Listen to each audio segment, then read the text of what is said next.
নমস্কার বন্ধুরা, রূপসা কিচেনে অনেক অনেক স্বাগত জানাই। আজকের আমি ডাঁটা আলু বড়ির তরকারি বানাবো। তো খুব গরম পড়েছে বন্ধুরা, তাই জন্য ভাবলাম যে একটু হালকা কিছু খাবো, বেশি রিচ খাবো না। তো ফার্স্টে ডাঁটাগুলো কেটে নেব, কাটা হয়ে গেছে। এবারে আলুগুলো কেটে নেব। তো আমার সমস্ত কিছু কাটা হয়ে গেছে। এবার রান্নাঘরে গিয়ে কড়া গরম হয়ে গেছে, কড়াতে তেল দিয়ে ফার্স্টে বড়িগুলো ভেজে নেব লাল লাল করে।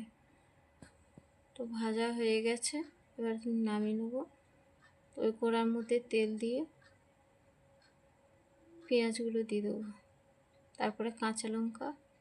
তা হালকা ভেজে নিয়ে ডাঁটা আলু দিয়ে দিলাম, একটু নেড়ে ছেড়ে পরিমাণ মতন আদা দিয়ে দেবো,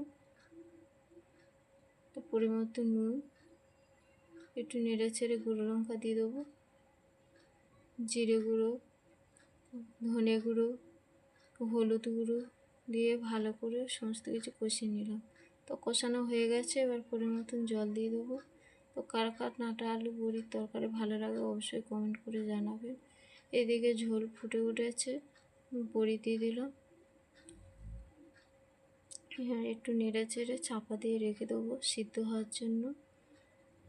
তো দেখুন ভালো মতন আলু ডাঁটা সিদ্ধ হয়ে গেছে, এবারে নামিয়ে নেব। তো ডাঁটা আলু বড়ির তরকারি রেডি হয়ে গেছে।